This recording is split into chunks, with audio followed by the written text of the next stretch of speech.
नमस्कार। कोई computer engineer हो, संगीत का ज्ञान हो, बड़े बड़े कलाकारों के साथ गाए, रियलिटी शो में कोच के तौर पर काम करे और गायकी उनकी अद्भुत है, जो कभी किशोर को गाते हैं, कभी मुकेश जी को गाते हैं और गायकी भी उनको नैसर्गिक तौर पर मिली है। तो आइए एक ऐसे ही कलाकार से हम आपकी मुलाकात करवाने जा रहे हैं। आइए, आप पहले चेहरा देखकर पहचानिए, क्योंकि इंदौर में आप इन्हें कई बार देख चुके हैं।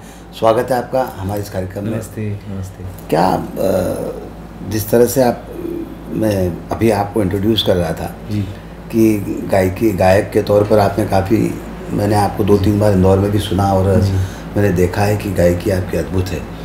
किशोर को गाना, फिर मुकेश को गाना, बतौर एक कंप्यूटर इंजीनियर अपने करियर की दिशा को लेकर जाना और फिर एक कोच के तौर पर काम करना, इन सबसे ज़्यादा सुकून किस में मिलता है और इसके साथ न्याय कैसे कर पाते हो? सबसे पहले आज आपके साथ ये इंटरव्यू हो रहा है, इसकी बहुत खुशी है। और म्यूज़िक ऐसी चीज़ है कि आनंद लेना और आनंद दे पाना ऑडियंस को, यही म्यूज़िक का काम है। शिक्षा के तौर पर एज अ कंप्यूटर इंजीनियर मैंने पढ़ाई की, लेकिन मेरे पापा जो थे वो सिंगर थे और वो मुकेश जी के गाने गाया करते थे, तो उनसे म्यूज़िक मेरे पास आया और मैंने म्यूज़िक की क्लासिकल ट्रेनिंग ली और लाइट म्यूज़िक में काफ़ी रुचि थी मुझे, तो उसकी भी ट्रेनिंग मैंने ली और फिर मैंने अपना जो प्रवास था वो शुरू किया। किशोर दा और मुकेश जी, मतलब ऐसा है कि हर गायक की एक अलग गायकी है और एक चीज़ तो क्लियर है कि उनकी जो आवाज़ है वो हम कॉपी नहीं कर सकते। तो लेना क्या है कि उनकी गायकी से बारीकी लेनी है कि जो एक गीतकार को जो सिचुएशन पे गाना उसने लिखा है उसको एक्सप्रेस कैसे करना है, जो भावना है उस गीत की वो कैसे पहुंचानी है। और फिर उनके जॉनर में थोड़ा सा फ़र्क है, जैसे किशोर दा की गायकी थोड़ी पैशनेट और बहुत यंग ऐसी गायकी है जो हर यंगस्टर को आज भी आकर्षित करती है, और मुकेश जी की गायकी थोड़ी सादगी भरी है। और मुझे हमेशा लगता है कि वो ज़्यादा डिफ़िकल्ट लगता है मुझे, क्योंकि आपको कुछ ही नहीं करना है उसमें, सिर्फ सीधा गाना है और वो ज़्यादा डिफ़िकल्ट है। मगर अगर आप म्यूज़िक से प्यार करें तो मुझे लगता है कि इन सब महान गायकों का अभ्यास करके आप ज़रूर प्रयास कर सकते हैं, और वही प्रयास में। जयदीप भाई, आपने कहा कि आप म्यूज़िक से प्यार करें तो सब कुछ संभव है, महान गायकों तक पहुंचने की कोशिश कर सकते हैं। बतौर एक इंजीनियर आप चाहते तो कहीं अभी भी कर रहे हैं, लेकिन और अच्छा मुकाम हासिल कर सकते हैं, तो क्या कभी इस बात का मलाल नहीं होता? जी, मैं बताने जाऊँ आपको तो मैं दुबई में जॉब कर रहा था और सिर्फ म्यूज़िक के लिए मैंने अपने जॉब को ठोकर मार के मैं आ गया, क्योंकि पढ़ाई आपको बहुत अच्छा एक इंसान बनाती है, बहुत बुद्धिशाली इंसान बनाती है, और म्यूज़िक आपका जो जीवन है वो समृद्ध करता है। और मेरे पास पापा की वजह से म्यूज़िक मेरे में था, लेकिन जैसे हमारे समाज की ये होती है कि बच्चा पढ़ेगा फिर वो नौकरी करेगा, और उसी सर्किट में मैं था। लेकिन एक ऐसा मकाम आया कि किसी ने मुझे देखा और उन्होंने मुझे बताया कि अगर आप म्यूज़िक नहीं करेंगे तो कुछ सालों बाद आप पछताएंगे कि आपने करना चाहिए था, क्योंकि आप अच्छे हो। तो वो बताने के बाद मुझे थोड़ा सा कॉन्फिडेंस मिला कि कोशिश करनी ज़रूरी है, और मैंने कोशिश की और आज अभी 14 साल में म्यूज़िक कर रहा हूँ और मैं बहुत खुश हूँ, क्योंकि मेरी आज भी मुझे लोग बोलते हैं कि आप इंजीनियर हो तो आपकी तो सीट ज़ाया हो गई। मैं बोला नहीं, म्यूज़िक में मैं एज ए इंजीनियर काम करता हूँ। जब मैं कोई गाना सेट करता हूँ तो मेरा जो ब्रेन है वो इंजीनियरिंग का ब्रेन होने के कारण मैं गाने को बहुत अच्छी तरह से एनालाइज कर सकता हूँ। तो आपकी जो शिक्षा है वो आपको आपके पैशन में भी मदद करती है। सही बात है, आपने सही कहा, और आपकी इस बात से मैं सहमत हूँ कि बतौर एक इंजीनियर अगर आप अपने ब्रेन का इस्तेमाल म्यूज़िक इंडस्ट्री में करते हैं तो काफ़ी कुछ सफलता आपको हासिल होती है या कुछ क्रिएटिविटी निकल कर आती है। ऐसा ही माना जाता है कि जब साइंस जो बच्चा पढ़ता है और आर्ट्स और कॉमर्स के बच्चे में उनमें काफ़ी जो थॉट प्रोसेस है उसमें काफ़ी फ़र्क होता है। बहरहाल इंडियन आइडल हुआ, सारेगामा हुआ, सारेगामा में आप दुबई में रनर अप भी रहे हैं, इंडियन आइडल, सारेगामा, सिंगिंग के सुपरस्टार से कई प्लेटफॉर्म पर आप बतौर एक कोच काम कर रहे हैं, तो वो भूमिका कैसी होती है आपकी? ऐसा है कि एज अ पार्टिसिपेंट मैंने बहुत सारे कॉम्पिटिशन्स में खुद हिस्सा लिया है। तो उस टाइम पे जब हम टीवी पे पार्टिसिपेट किया करते थे तो ना इतना सारा बैकग्राउंड टीम नहीं होता था। बहुत डायरेक्टली हमको स्टेज पे जाके 10 कैमरा के सामने परफॉर्म करना पड़ता था, और वो प्रेशर मैं नहीं ले पाया एज अ पार्टिसिपेंट, मैं इतना सफल नहीं रह पाया। लेकिन मैं उस चीज़ से ये सीखा कि वहाँ पे अगर खड़ा रहना है टीवी के उस मार्ग पे और गाना है तो अपनी तैयारी कितनी होनी चाहिए, और वो जो मैं सीखा उस अनुभव से वही लेके मैं कोचिंग में आया। और अब मैं कोचिंग जब बच्चों को मैं सिखाता हूँ तो मैं वो उनको वही बताता हूँ कि आप अगर म्यूज़िक से प्यार करते हैं तो आपको ये मायने ही नहीं रखती बात कि आप कहाँ गा रहे हैं, भले आप घर में गा रहे हो, स्टेज पे गा रहे हो या टीवी पे गा रहे हो। और ये एज अ सिंगर जब मैं उनको बताता हूँ तो वो उनको ज़्यादा रिलेट हो पाता है, क्योंकि वही जो 3 मिनट का जो प्रेशर है वो मैंने भी लिया हुआ है।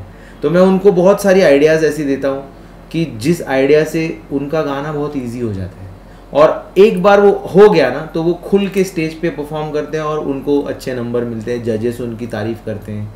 और मैं यही बताता हूँ सब एज अ बतौर कोच कि ये सारी जो हम एक्टिविटी कर रहे हैं ये 2 चीज़ों के लिए कर रहे हैं। एक है कि हम इसमें अपनी तैयारी, अब हम कितने रेडी हैं। आज अगर हमें किसी संगीतकार ने बुलाया स्टूडियो में तो हम कितने रेडी है कि उसका नया गाना हम स्टेज पे रिकॉर्डिंग स्टूडियो में अपनी आवाज़ में पेश कर सकें, इसके लिए तैयार होना है। और दूसरी बात, रियलिटी शो ये एक मार्केटिंग एक्टिविटी मैं समझता हूँ कि आपकी एक पहचान बनाने का माध्यम है, जहाँ पे लोग आपको पहचानेंगे। अगर आप वहाँ पे अच्छा कर गए तो आप लोगों में जाके बता सकते हो और लोग आपको पहचानेंगे और आपको काम देंगे। तो ये चीज़ें कोचिंग के रोल में मैं बच्चों को बताता हूँ। अभी जो लोग ये शो देख रहे हैं वो मुझसे नाराज़ हो जाएंगे कि जयदीप जी को आपने बुलाया है और ऑटोबायोग्राफी की बात कर रहे हो, कुछ सुना तो दो। तो मैं चाहता हूँ उनके लिए आप कुछ गा दीजिए। ज़रूर ज़रूर ज़रूर। एक किशोरदा का गाना। ज़रूर।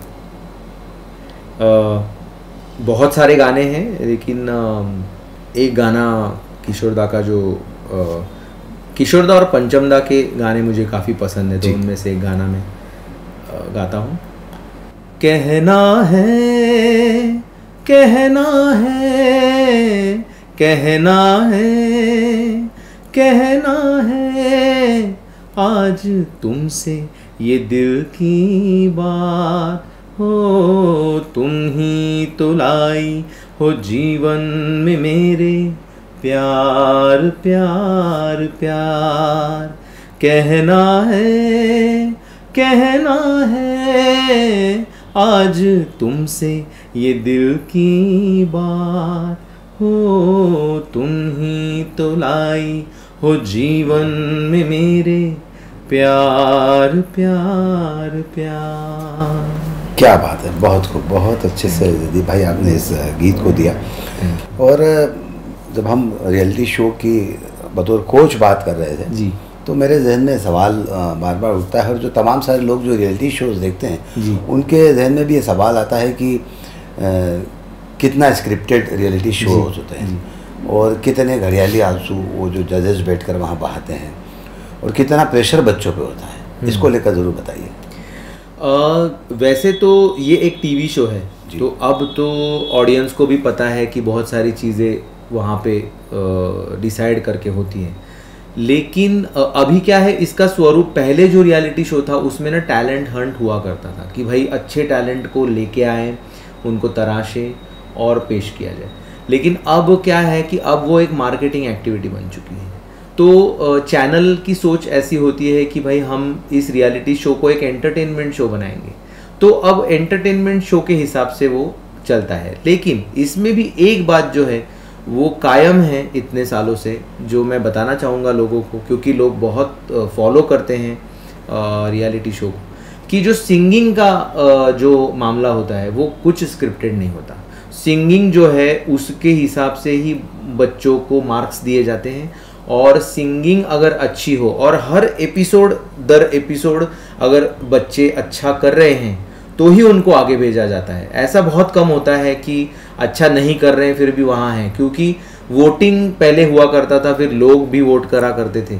आजकल जजेस डिसाइड करते हैं, और जजेस जो हैं वो बहुत जिम्मेदारी से और म्यूजिकली जजेस डिसाइड करके अच्छे जो बच्चे जिनमें पोटेंशियल है, सी वहाँ पे ऐसा है कि टीवी ऑडियंस जो जिन बच्चों को देखती हैं उन बच्चों को जजेस बहुत अलग नज़रिए से देखते हैं। वो इस नज़रिए से देखते हैं कि ना सिर्फ टीवी बट कल अगर उनको वर्ल्ड टूर करा जाए और वो अगर पूरी दुनिया में जाए तो वो क्या अच्छा प्रेशर से काम कर सकते हैं, अच्छा काम कर सकते हैं, या फिर अगर वो प्लेबैक की दुनिया में आए तो क्या वो नए संगीत को ढालकर अपनी आवाज़ में गा सकते हैं।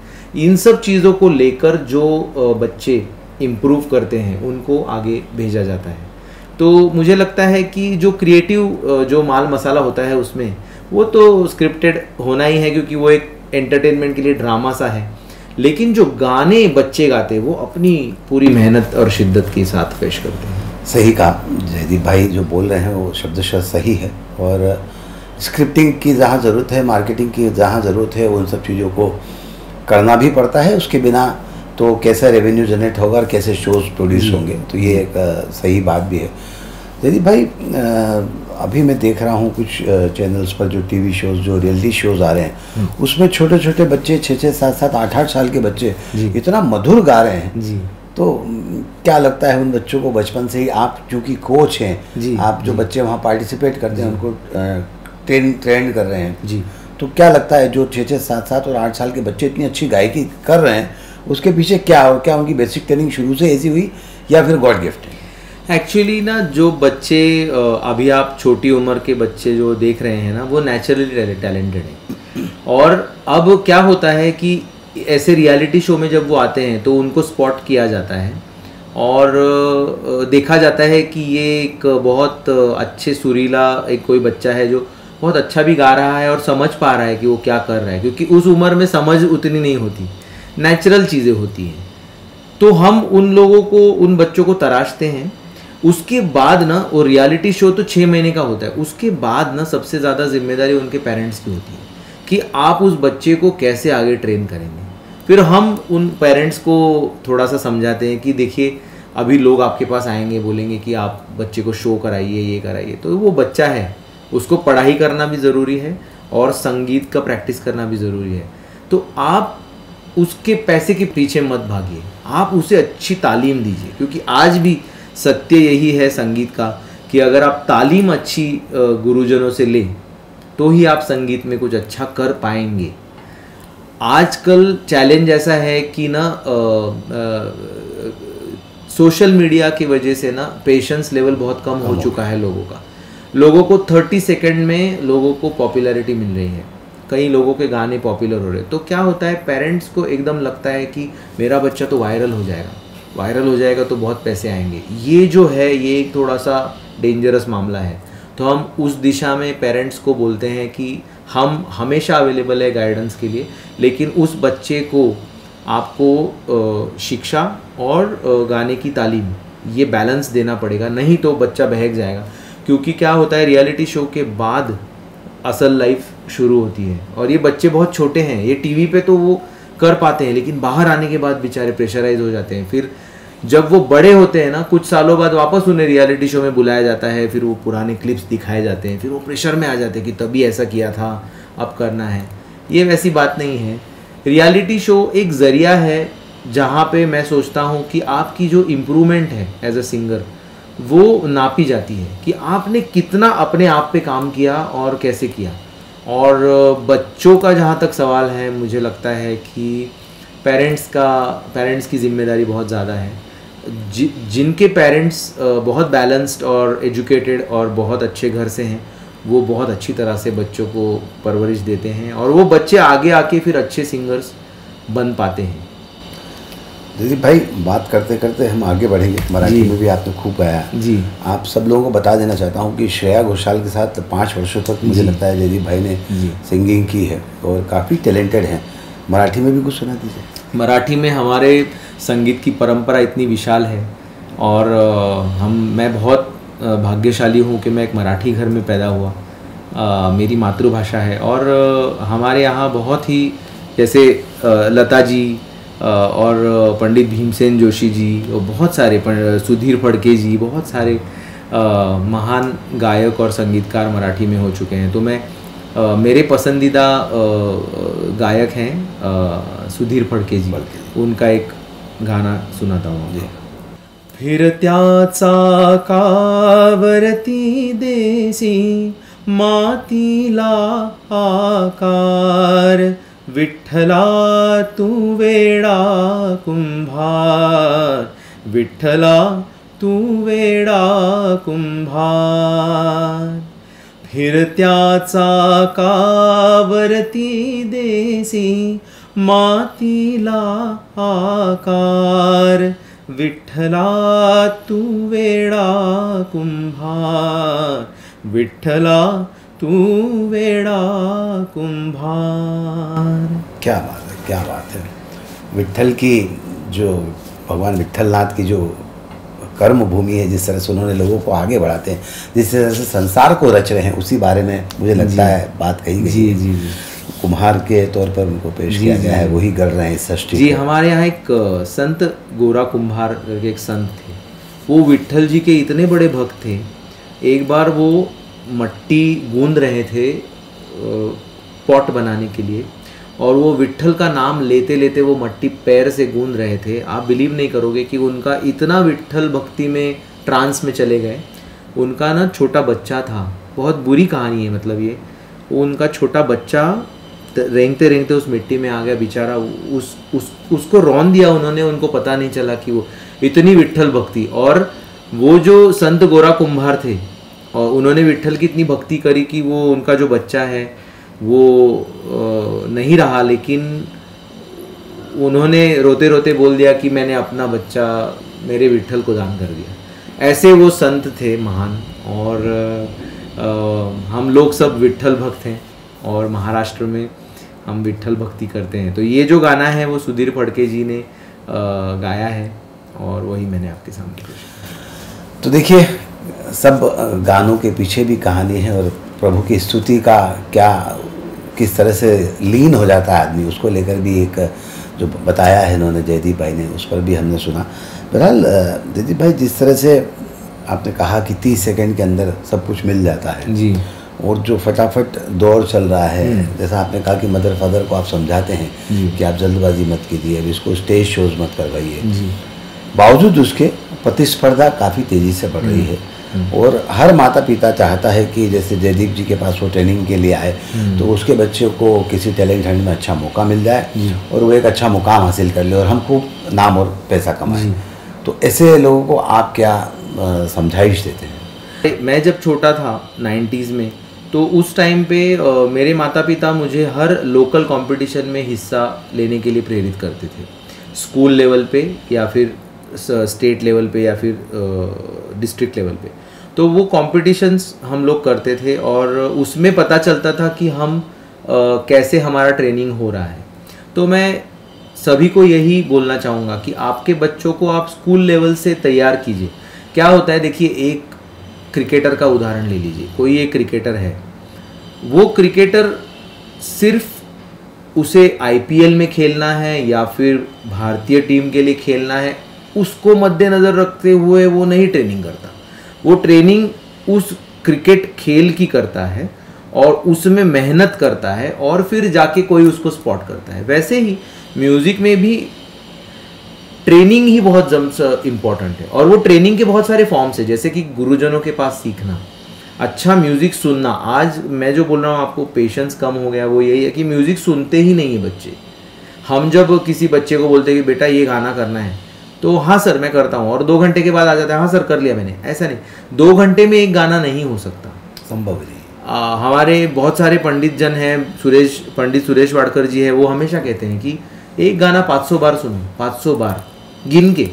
अगर आप 500 बार वो गाना सुनोगे तो ही आपको पता चलेगा कि वो गाना है क्या।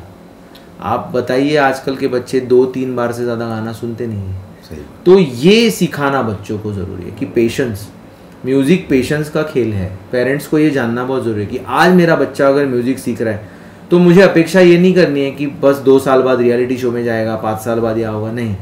आप उसे ऐसा म्यूज़िक दीजिए कि 10 साल लगे भले, लेकिन 10 साल के बाद वो एक म्यूजिशियन हो, वो एक आर्टिस्ट बने। एक 2 वर्ड्स है इंग्लिश में, एक परफॉर्मर होता है और एक आर्टिस्ट होता है।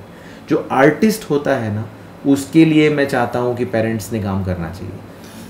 जयदीप भाई, बहुत सारे बच्चे, बहुत सारे माता पिता जो हैं वो अपने बच्चों को कोचिंग दिलवाना चाहते हैं। मैं चाहता हूँ कि आपका जो कॉन्टैक्ट डिटेल है इस पर शेयर कर दीजिए, मेल आईडी दे दीजिए, ताकि लोग आपसे संपर्क कर पाएँ और अपने बच्चों को सही दिशा दे पाएँ। ज़रूर। मैं मेरा फ़ोन नंबर और मेरा ईमेल आईडी ज़रूर आपको देता हूँ। और मैं ये बताना चाहता हूँ सभी पेरेंट्स को कि रियलिटी शो ये अल्टीमेट गोल नहीं है। मेरे हिसाब से अगर आपका बच्चा, आपको चाहिए कि उसे अच्छा आर्टिस्ट बनना है, तो आप उसे ऐसे तरह तैयार कीजिए कि अगर किसी ओरिजिनल कंपोजिशन को गाना पड़े तो वो अपनी पहचान बनाए।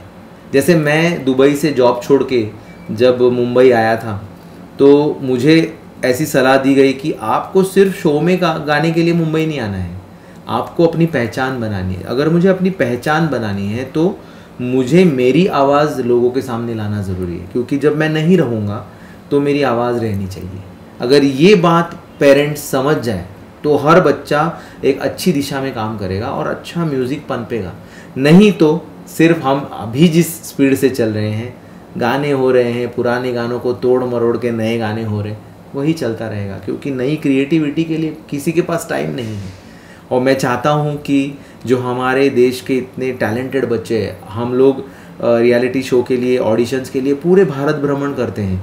और मैं आपको बताना चाहता हूँ, मैं जाता हूँ नॉर्थ ईस्ट जाता हूँ, गुवाहाटी जाते हैं हम, साउथ में जाते हैं कन्याकुमारी तक, वेस्ट में जाते हैं राजस्थान तक। इतने सर अच्छे बच्चे हैं, लेकिन एक ही चीज़ है कि उनको ना अच्छी दिशा नहीं है। इस वजह से, और उनको सिर्फ एक ही कोई बताते रहते हैं लोग कि आपको मुंबई जाना है। सिर्फ मुंबई जाके नहीं होगा, मुंबई का रास्ता तो ठीक है, लेकिन आपको अपने आप को ढालना पड़ेगा और वैसे बनाना पड़ेगा। तो अगर ऑडियंस में से किसी को मुझसे कांटेक्ट करना है तो मैं बहुत खुशी से उनको बताऊंगा और गाइडेंस दूंगा। क्या बात है। देखिए, गायक गायकी के साथ किस तरह से न्याय करता है। किशोर कुमार जी की आवाज़, मुकेश जी की आवाज़ और एक मराठी गीत से जयदीप ने यह साबित कर दिया।